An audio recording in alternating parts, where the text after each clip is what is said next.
तो बच्चों अब हम करने जा रहे हैं अपनी प्रॉब्लम नंबर 2.6। काफी इजी है, ये आप पहले भी कर चुके हो इस तरह की प्रॉब्लम्स जो हैं। तो देखें, वो कहता है कि compute and plot the convolution y of n is equal to x of n की कन्वोल्यूशन करनी है हमने h ऑफ n के साथ। बच्चों सारे आप लोग फार्मूलाज जानते हैं, कोई इतनी लंबी चौड़ी कहानी नहीं है। वो कहता है वेयर x ऑफ n आपके पास क्या है जी, 1/3 की power minus n u of minus n minus 1। सबसे पहले तो मुझे आपको ये बताना होगा u of minus n minus 1 क्या है। बच्चों u से तो आप समझ गए होंगे, एक यूनिट स्टेप फंक्शन है, और यूनिट स्टेप फंक्शन एक ऐसा सिग्नल होता है जो जीरो से स्टार्ट होकर ऑनवर्ड इंफिनिटी तक चलता रहता है। उसकी जो मैग्नीट्यूड है वो 1 रहती है, ठीक है। लेकिन हमें यहाँ पे सिग्नल ड्रा करना होगा टाइम शिफ्ट के साथ माइनस n माइनस 1 की फॉर्म में। अब ये क्या हमें मतलब सिग्नल किस तरह फॉर्म का देता है ये हम नहीं जानते, तो ये हम जानेंगे इसके n नॉट के साथ छेड़छाड़ करके। देखिए माइनस n इधर ही रह गया, क्योंकि जो वैल्यूज नीचे मेंशन होती हैं वो फंडामेंटल वैल्यूज होती हैं, वो n नॉट की वैल्यूज होती हैं। तो देखो n नॉट में जाके पहले माइनस 1 उधर जाके प्लस 1 हो गया, और फिर नेक्स्ट क्या हुआ, n is equal to minus n not minus 1। Okay हो गया, समझ आ गई। तो देखो जो सिंपल फंक्शन होता है ना अपना स्टेप फंक्शन, वो इस तरह से बच्चे होता है, यानी जीरो से स्टार्ट हो रहा होता है, ठीक है।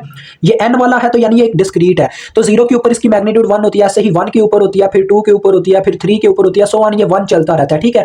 1 2 ये u ऑफ n है आपका, ठीक है।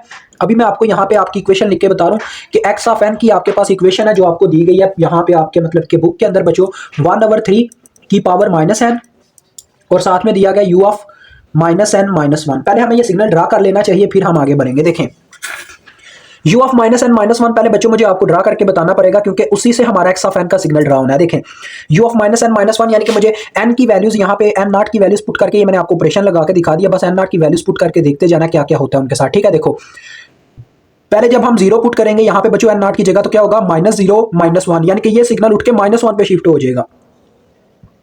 तो ये आ गया -1 पे, ठीक है। जीरो का पॉइंट हमारा -1 पे शिफ्ट हो गया, मैग्नीट्यूड उतनी की उतनी है। जब हमने यहाँ पे 1 पुट किया, -1 यानी कि ये -2 पे शिफ्ट हो गया। अब बच्चों इससे हमें साफ नजर आ रहा है, देखें एक और पॉइंट मैं करके दिखाता हूँ। देखें जब मैं यहाँ पे 2 पुट करूंगा, -2 -1, ये -3 पे शिफ्ट हो गया। यानी कि हमारा जो सिग्नल है बच्चों, जो पहले जीरो से इंफिनिटी तक जा रहा था, जीरो टू इंफिनिटी ऑनवर्ड चलता जा रहा था, अब वो क्या हो गया, वो हमारा signal -1 to minus infinity shift हो गया, यानी कि अब ये इस तरफ चलता जा रहा है, जिसकी मैग्नीट्यूड हर पॉइंट पे 1 है। अब मैं बच्चों इसकी मदद से x ऑफ n को ड्रा करूंगा, ठीक है। तो कोई इतना लंबा चौड़ा प्रोसीजर नहीं है बच्चों, काफी इजी होता है, हर एक चीज को समझना आपके लिए इजी होता है, बस उस वक्त तक जब तक आप उसको थोड़ा मतलब के वैल्यू दो। अगर आप उसको वैल्यू नहीं दोगे तो वो आपको भी वैल्यू नहीं देगा। Anything in the world deserves some values, ठीक है। ये लाइन मैंने कट कर दिया क्योंकि ये लाइन नहीं थी लगानी, चले कोई नहीं, लग गई थी, कोई नहीं मसला, हो जाता होता है। अब ये x ऑफ n का आपका सिग्नल है, ठीक है। ये मैंने n का यहाँ पे रैंडम x एक्सिस ले लिया, ठीक हो गया। तो देखो बच्चों -1 से हमें ये चीज तो पता चल गई, हमारा जो सिग्नल होगा वो -1 से स्टार्ट होगा, यानी कि जीरो के ऊपर और जीरो से पहले मतलब कि 1 2 3 पे कोई उसकी वैल्यू नहीं होगी, ठीक है। यानी कि -1 -2 -3 इस साइड पे इसकी सारी वैल्यूज होगी। ये मींस हमारी जो वैल्यूज होंगी राइट टू लेफ्ट मूव कर रही होंगी। तो देखो पहले -1 पे इसकी वैल्यू मालूम करते हैं। देखिए n की वैल्यू है -1, यहाँ पे -1 पुट करो। -1 जब बच्चों मैं यहाँ पे पुट करूंगा क्या होगा, माइनस इंटू -1 +1 हो जाएगा, यानी कि 1/3 की पावर 1। तो लिहाजा 1/3 की पावर 1 यानी कि 1/3 ही आ जाएगा। तो 1/3 जब 1 से मल्टीप्लाई होगा तो 1/3 बन जाएगा। तो 1/3 आप लेट से कह लो ये आपका 1/3। उसके बाद बच्चों देखो क्या होगा, फिर हम -2 पुट करेंगे। देखें -2 के ऊपर आगे, अब -2 जब इसके अंदर पुट होगा, माइनस इंटू -2 क्या बन जाएगा, +2, यानी कि 1/3 का स्केयर, 1/3 का स्केयर होगा 1/9, जो कि इसका हाफ होगा। इतना तो मैं जानता ही हूँ, 1/9 इससे कम ही होता है। उसके बाद जब हम -3 बच्चों पुट करेंगे, अब ये सिग्नल हमें नजर आ रहा है बच्चों, अगर तो हम यानी कि लेफ्ट टू राइट देखें तो ये एक राइजिंग सिग्नल है, लेकिन अगर हम राइट टू लेफ्ट देखते हैं फिर ये एक डिकेइंग सिग्नल है। लेकिन हम आपको पता है हमेशा जब राइजिंग और डिकेइंग का फैसला करते हैं तो हम हमेशा कहां से कहां देखते हैं, लेफ्ट टू राइट देखते हैं। दैट्स वाई ये एक राइजिंग सिग्नल है। तो देखो -3 जब पुट करूंगा तो इसकी पावर हो जाएगी +3, माइनस माइनस फिर से प्लस हो जाएगा ना, तो +3, 1/3 का आप क्यूब लेके देख लीजिएगा, आपको 1/27 मिलेगा। ये आ गया 1/27, ठीक है बच्चों। उसके बाद -4 के ऊपर आपको 81 मिलेगा, 1/81। आगे नेक्स्ट आप बस 100 आन ऐसे लगा दो, क्योंकि आप इतना आगे नहीं जा सकते, आगे बस माइनस इन्फिनिटी मेंशन कर देना, ठीक है बच्चों। ओके हो गया। ये आपने क्या ड्रा किया है, x ऑफ n। अब बच्चों हमने ड्रा करना है अपना h of n minus k, क्योंकि हमें h ऑफ n नहीं चाहिए, हमें h of n minus k चाहिए। तो h of n minus k क्या होता है ये आपको सबको पता होना चाहिए बच्चों। h of n minus k जो होता है ना, वो h ऑफ n का टाइम रिवर्सल होता है। ओके, तो जो हमें h ऑफ n दिया गया है वो हमें दिया गया बच्चों, देखो ये मैं आपके सामने इक्वेशन लिख रहा हूँ, u of n minus 1। u of n तो मैंने आपके सामने ड्रा किया था, इसका u ऑफ n माइनस 1 जो है आपको पता है हमें इसका टाइम रिवर्सल लेना पड़ेगा, u ऑफ इसका ये क्या नाम है अपना h ऑफ n सिग्नल का, ठीक है। तो इसके अंदर फिर पता क्या होगा, अपने पास आ जाएगा टाइम रिवर्सल बच्चों बाद में लेना, पहले आप चेक कर लो n-1 से आपका सिग्नल क्या बनता है, क्योंकि आपने टाइम रिवर्सल लिया ना तो आपको ये नहीं समझ आएगी टाइम रिवर्सल किस फॉर्म में बनाना है, कैसे बनाना है। वो आप कुछ बच्चे यहाँ पे मार खा जाते हैं, ठीक है। उनको ईजी रखने के लिए मैं यहाँ पे इक्वेशन ईजी बनाऊंगा। देखें n-1 को हम पहले n0 के इक्वल रख के देखते हैं हमारे सिग्नल पे फर्क क्या पड़ना है। देखें हमारे सिग्नल पे ये फर्क पड़ेगा जो n का सिग्नल बन रहा है ना, मतलब HFN का सिंपल सिग्नल क्या बनता है, n0 में +1 हो जाता है, यानी कि आपका सिग्नल एक एक कदम आगे बढ़ जाता है। जहां आपका सिग्नल पहले 0 से स्टार्ट हो रहा था अब वो 1 टू इन्फिनिटी जा रहा होगा, क्योंकि देखो बच्चों जब 0 पुट करेंगे 0 + 1, यानी ये 0 वाला जहां पे हमारा सिग्नल 0 से स्टार्ट होता था वो 1 से स्टार्ट हो रहा होगा, सारे एक एक कदम आगे बढ़ जाएंगे, यानी कि हमारा 0 के ऊपर अब सिग्नल एग्जिस्ट नहीं कर रहा होगा, हमारा सिग्नल 1 से स्टार्ट हो रहा होगा, ठीक है। ये n, ये देखें 0 के ऊपर कोई सिग्नल नहीं है, ये 1 से स्टार्ट हो रहा है, 1 फिर 2 फिर 3 एंड सो ऑन 2 3, यानी 0 के ऊपर हमारी वैल्यू 0 है। ये किसके लिए, u ऑफ n-1 के लिए। जो ही बच्चों आपको पता है मुझे इसका टाइम रिवर्सल चाहिए, टाइम रिवर्सल मीन मैंने इसको इसका आईना दिखाना है, मिरर इमेज दिखाना है, मींस इसके जो बच्चों सारे नंबर हैं सबको माइनस से ज़रब दे देनी है, जो इसके मतलब n की वैल्यूज है इनको जब मैं बच्चों माइनस से ज़रब दूंगा क्या होगा, ये सारे का सारा सिग्नल माइनस के टाइम में शिफ्ट हो जाएगा, बस इतनी सी बात है। तो देखो जब मैंने इन सबको माइनस से ज़रब दी तो ये जो 1 था ये -1 बन गया, ठीक है, जिसकी वैल्यू 1 है। उसके बाद जो अपना 2 था वो -2 बन गया जिसकी वैल्यू 1 है। जो अपना 3 था वो -3 बन गया जिसकी वैल्यू 1 है। ओके, तो देखो कितना आसान है, कोई इतना लॉजिक नहीं है बच्चों इस क्वेश्चन में। 1 एंड सो ऑन, ये ऐसे ही -इन्फिनिटी तक चलता रहेगा। ओके हो गया।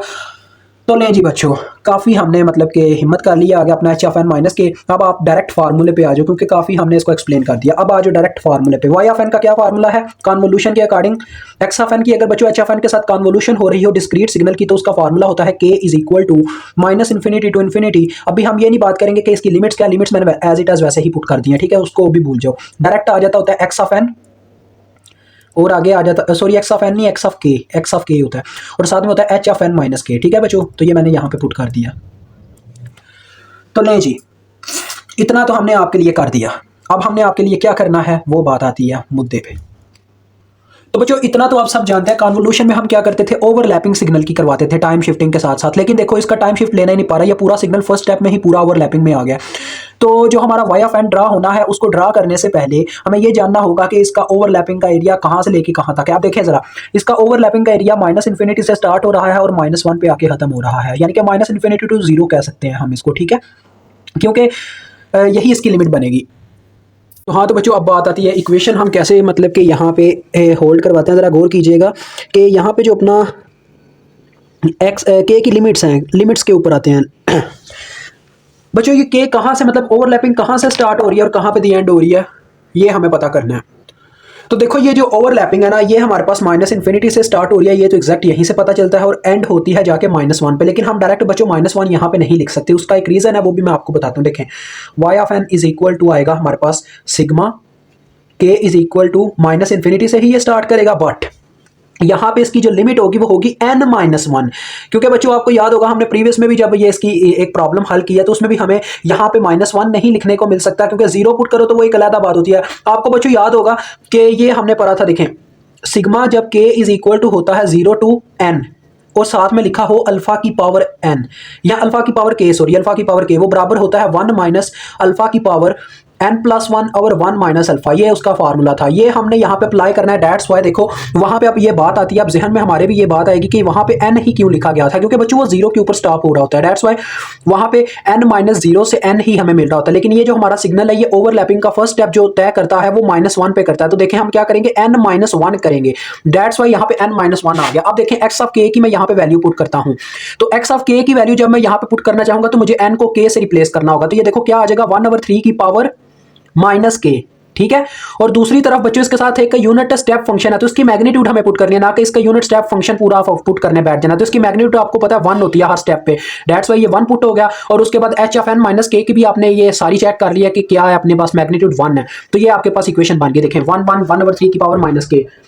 अब बच्चों अगर मैं चाहता हूं ना कि इसकी पावर को, अगर मैं -k को +k करना चाहता हूं तो मैं क्या करता हूं, यहां से माइनस को ऑब्जर्व करवा के सिग्मा में इसका रोल प्ले करवा देता हूं। तो देखें फिर क्या होगा, सिग्मा में बच्चों ये होगा k के साथ माइनस आ जाएगा, यानी कि इसकी लिमिट उल्टी पड़ जाएगी। देखिए यहां पे भी माइनस अप्लाई होगा, दोनों तरफ से माइनस कैंसिल हो गया तो इन्फिनिटी आ गया। इन्फिनिटी तो ऊपर होना चाहिए, ठीक है।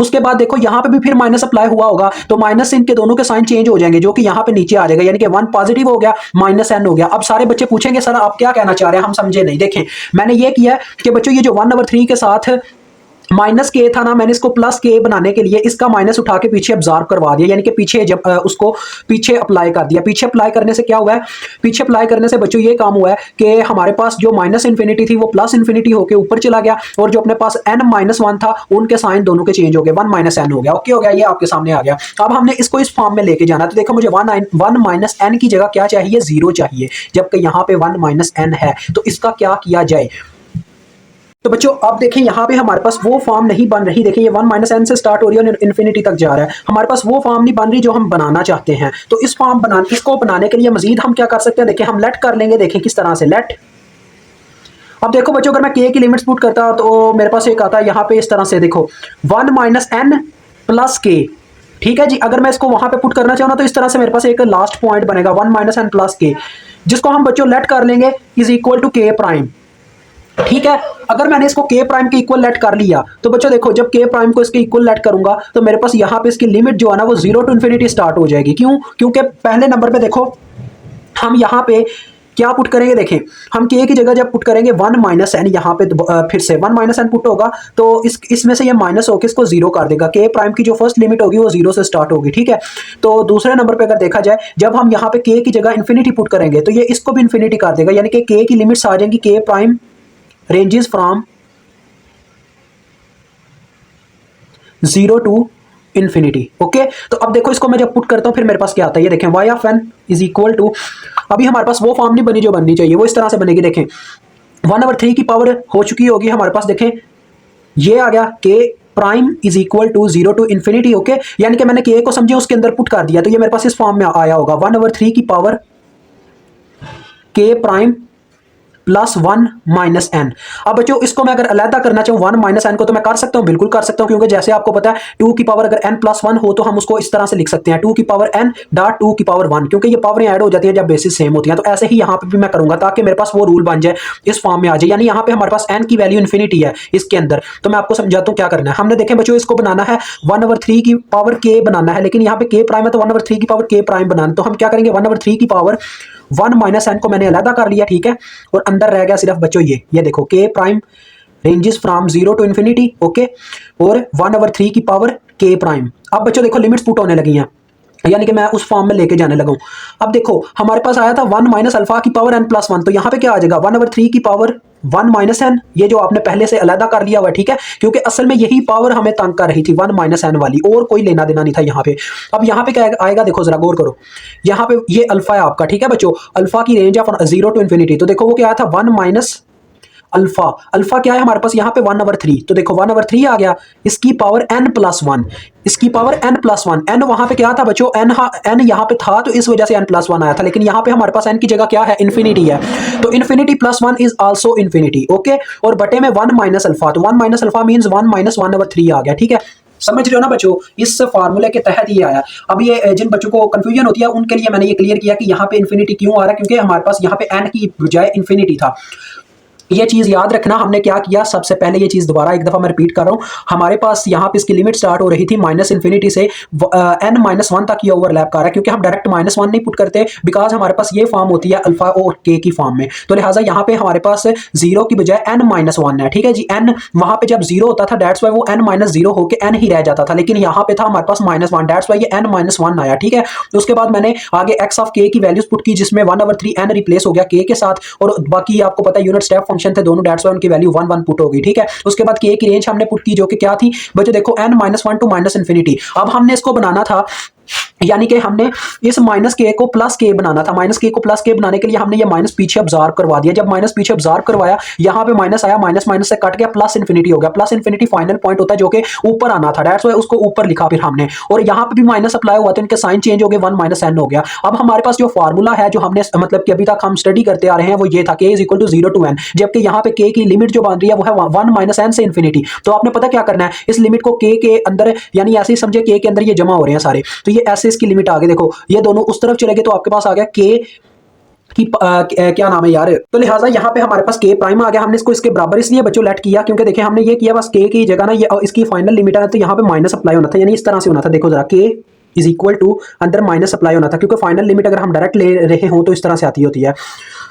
तो ये इसकी इनिशियल लिमिट बन चुकी हुई थी वन माइनस एन की फॉर्म में, तो लिहाजा यही हमारे पास यहाँ पे क्या हुआ, मैं बता रहा था बच्चों कि n-1 थी ना लिमिट, वो आपने यहाँ पे रखी लिखी, ठीक है। n-1 तो देखें ये n-1 जो है जब उस तरफ गया तो हमारे पास ये फॉर्म बन गई k -n+1 is equal to 0। तो हम इसको इज इक्वल टू 0 तो नहीं रख सकते क्योंकि ये देखें ये तो इज इक्वल टू 0 आ गया, क्योंकि हमने हमारी लिमिट को 0 से स्टार्ट करवाना और n तक लेके जाना। तो हमने क्या किया, देखें k -n+1 को k प्राइम के इक्वल रख दिया, जिसकी वजह से क्या हुआ जी, k prime is equal to 0 आ गया एक तरफ, k prime is equal to 0, और दूसरी तरफ आपको पता वो था ही इन्फिनिटी, तो इन्फिनिटी हर चीज को इन्फिनिटी कर सकते हैं, तो उसकी दूसरी जो लिमिट है वो इन्फिनिटी आ गई। दैट्स वाई इसकी लिमिट होगी 0 टू इन्फिनिटी, और हमें यही फॉर्म चाहिए बच्चों। इससे बस ये चीज साबित हो रही है कि n की वैल्यू इन्फिनिटी है, यहाँ पे ये चीज हमें बता रहा है, ठीक है। तो देखो उसके बाद हमने ये चीज़ जानी कि हमारे पास 1/3 की पावर 1 - n जो है यहाँ पे वो एक अजाफी चीज़ है, यानी कि आपने पता क्या किया हुआ है, आपने आगे ये उसकी मतलब के पावर में पुट भी किया हुआ है ना, k प्राइम प्लस 1 - n यहाँ पे k की जगह, ठीक है। तो दैट्स वाई आपको फिर क्या करना पड़ा, इसको अलहदा करना पड़ा। इसको जब आपने अलहदा किया तो ये शुरू में आ गया, ठीक है। 1/3 की पावर 1 - n ये शुरू में आपका निकला है जो अजाफी चीज़ थी इसमें, ठीक है। यानी आप ऐसे सोचिएगा कि 1/3 की पावर आपने 1 - n रख के इसको साइड पे निकाल लिया, फिर k प्राइम को यहाँ पे लिख दिया, ठीक है। इस तरह से याद रखिएगा। तो देखें फिर हमने 1/3 k प्राइम की जो फार्मूला उसके ऊपर अप्लाई होता था वो अप्लाई करके इस फॉर्म में ले आया। अब देखें ये इन्फिनिटी है ना, तो इसने 0 कर देना है, यानी कि इन्फिनिटी किसी भी चीज़ की पावर 0 हो तो वो 0 हो जाता है, और 1 - 1/3 करें तो ये आ जाएगा 2/3, 2/3 का उल्टा आ जाएगा 3/2, यानी ये इस तरह से आया होगा। और उस तरफ आ जाओ बच्चों, तो ये है 1/3 की पावर 1/3 की पावर हो जाएगी ना, क्योंकि ये तो पावर है ना, तो पावर इसकी होगी 1 - n, इस तरह से आ जाएगी, ठीक है। अगर इसको उठा के मैं ऊपर लाना चाहूँ तो मेरे पास क्या आ जाएगा, देखें जरा, या ऊपर क्या लाना, देखो बच्चों 3/2, ठीक है, 3/2 डॉट 1 ओवर, इन दोनों को मैं अलहदा करता हूँ, देखें 3 की पावर 1 डॉट 3 की पावर -n, ठीक है। मैंने दोनों को बेसिस के अकॉर्डिंग अलहदा कर दिया, बेसिस सेम हो तो पता ना पावर ऐड हुई होती है, तो मैंने उन दोनों को अलहदा कर दिया। देखिए 3 की पावर 1 3 से कैंसिल, ठीक है, और ये 3 की पावर नीचे माइनस में ऊपर जाके प्लस में हो जाएगी। एट दी लास्ट आपके पास y ऑफ n की बच्चों फॉर्म आ गई कि 3 की पावर n/2, ओके हो गया। अब आप इसका इजीली ग्राफ ड्रा कर सकते हो, कोई कहानी यहाँ पे अब पीछे नहीं रही, ठीक है, काफ़ी इजी हो गया। अब देखें हम इसको ड्रा करते हैं। तो बच्चों y ऑफ n आपके सामने ड्रा होने लगा है। ये भी काफ़ी लंबा चौड़ा मुश्किल क्वेश्चन लग रहा था, तो लेकिन हल कर ही दिया हमने किसी तरीके से। तो देखो बच्चों कहाँ से स्टार्ट करें, हम -4 से स्टार्ट करते हैं। देखिए आपने -4n की वैल्यू आप पुट करनी है पहले नंबर पे। जब -4 पुट करेंगे यहाँ पे तो काफ़ी वैसे -4 पे यार ज़्यादा छोटी आ जाएगी वैल्यू, -3 -2 -1 0 1 2 एंड 3। तो बच्चों मैं आपको समझाना चाहता हूँ, देखो ओवरलैपिंग तो आपने देखा कि स्टार्ट से ही शुरू हो गई थी, हमने जैसे जैसे इसका टाइम शिफ्ट लेते जाना है h ऑफ n - k का, ओवरलैपिंग तो मैक्सिमम ही रहेगी। लेकिन हम इनके पॉइंट्स कैसे निकालेंगे, देखें इस तरह से इसकी इक्वेशन की मदद से। तो देखो मैं निकालने लगा, 3 की पावर -4/2 आ जाएगा पहले, क्योंकि यहाँ पे n की वैल्यू -4 है, तो 3 की पावर -4/2, तो ये बच्चों 1/162 आ रहा है, जो कि काफ़ी छोटी वैल्यू होगी, 1/162। इससे पीछे भी वैल्यूज एग्जिस्ट करती होंगी, ठीक है, ये चीज़ याद रखना। तो ये देखो बच्चों अजान हो रही थी, मैंने उसी टाइम के दौरान थोड़ी वैल्यूज पुट करके देखी। देखें -3 पुट किया तो मेरे पास 1/54 आया, जब -2 पुट किया 1/18 आया, -1 पुट किया तो मेरे पास आ गया 1/6। अब 0 पुट करता हूँ तो देखो 3 की पावर 0 होगी तो 1/2 आ जाएगा। इतना तो आप सब जानते हैं यार, इतने तो आप समझदार हो ही। तो मेरे पास क्या आ जाएगा 1/2, तो 1/2 यहाँ कहीं पे लेट से कह लेते हैं, ठीक है। ये आपका y ऑफ n ड्रा हो रहा है। अब देखिए कितना आसान हो गया जब हमने ये काम कर लिया, यानी कि y ऑफ n की एक इक्वेशन बना लिया। तो बच्चों यहाँ तक ये काम बस मुश्किल होता है इक्वेशन बनाने तक। अब तो बच्चों बाकी आप नेक्स्ट देख सकते हैं, बाकी 1 2 3 पे आपका ना ये जो ग्राफ है ना एज इट एज 1/2 वैल्यू रख के ही चलता जाएगा, क्योंकि उसकी वजह ये अब आप पूछोगे सर हमने फिर से आगे क्यों नहीं वैल्यूज पुट की, क्योंकि 3n/2 आप में इन्फिनिटी पुट करके देखेंगे ना तो आपको 1/2 ही मैक्सिमम वैल्यू मिलेगा। इसका क्या मतलब है कि 1/2 आपकी मैक्सिमम वैल्यू है, इससे आगे आपने नहीं बढ़ना। तो ये चीज़ याद रखना, 0 के बाद आपको मैक्सिमम वैल्यू मिलेगी 1/2। उसकी वजह यह है कि आप जो हैं आपका जो पूरा आपने देखा कि आपका जो मतलब कि ओवरलैपिंग का एरिया था वो पूरा ओवरलैप हो चुका था आपके दोनों सिग्नल 0 से पहले। दैट्स वाई 0 के ऊपर आपको मैक्सिमम वैल्यू मिलेगा, उसके बाद आपकी वैल्यू कांस्टेंट रहेगी, वो बढ़ेगी नहीं।